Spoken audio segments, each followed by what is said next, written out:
Hello नमस्कार, PRB किचनमध्ये तुमचे खूप खूप खूप मनापासून स्वागत आहे। आज आपण पाहणार आहोत हिरवी मिरची व टोमॅटोचा ठेचा। चला तर मग रेसिपीला सुरुवात करू।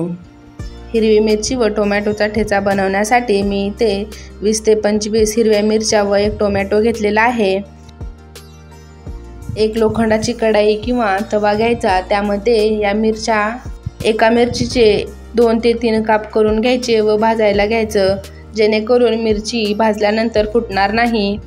मिरचीला काळे डाग पडेपर्यंत याला भाजून घ्यायचं।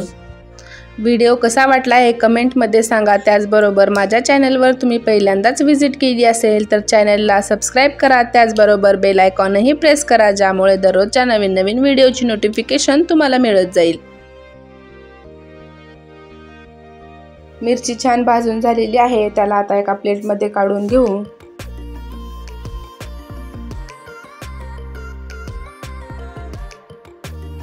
कढाईमधून पूर्ण मिरच्या काढून घ्यायच्या व त्यामध्ये 2 चमचे तेल घालायचं। तेल छान गरम झालं की त्यामध्ये एक मीडियम साईजचा कांदा बारीक कट करून घालायचा। कांदा छान गोल्डन ब्राऊन होईपर्यंत याला परतवून घ्यायचं।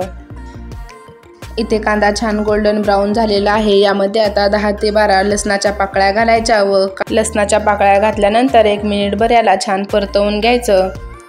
याला जास्त परतवायची गरज नाही, याला हलकंसं 1 मिनिटभर परतवून घ्यायचं व यामध्ये आता एक मोठ्या साईजचा टोमॅटो छान बारीक कट करून घालायचा। टोमॅटो छान मऊ होईपर्यंत याला परतवून घ्यायचं।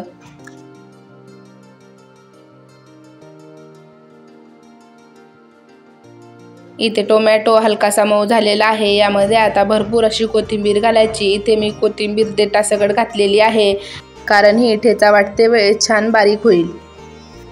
इथे टोमॅटो कोथिंबीर मऊ झालेला आहे। यामध्ये आता भाजून घेतलेल्या मिरच्या घालायच्या व परत 1 मिनिटभर याला परतवून घ्यायचं। याला मिनिटभर परतवून घेतल्यानंतर यामध्ये आता चवीनुसार मीठ घालायचं। मीठ घातल्यानंतर छान एकजीव करून घ्यायचं व आता याला वाटण्यासाठी घेऊ, कारण गरम असेपर्यंतच हे छान असतं वाटलं जातं।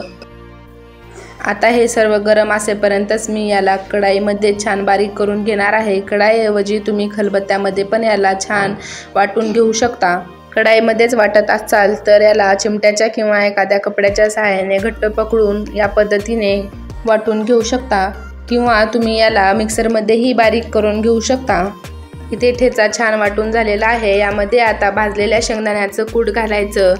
मी इथे मोठ्या चमच्याने 3 चमचे शेंगदाण्याचं कूट घातलेलं आहे। आता याला छान एकजीव करून घ्यायचं। इथे पाहू शकता छान असं एकजीव झालेलं आहे। आता हा वाटलेला ठेचा एका वाटीमध्ये काढून घेऊ। हा ठेचा चवीला 1 नंबर लागतो। तुम्ही याला भाकरीसोबत, चपातीसोबत किंवा बाजरीच्या भाकरीसोबतही खाऊ शकता। इथे आपला झणझणीत ठेचा बनवून तयार झालेला आहे। व्हिडिओ आवडला असेल तर व्हिडिओला लाईक करा, शेअर करा व चॅनलवर नवीन असाल तर चॅनलला सबस्क्राईब करायला विसरू नका। Like, share, subscribe. Bye bye.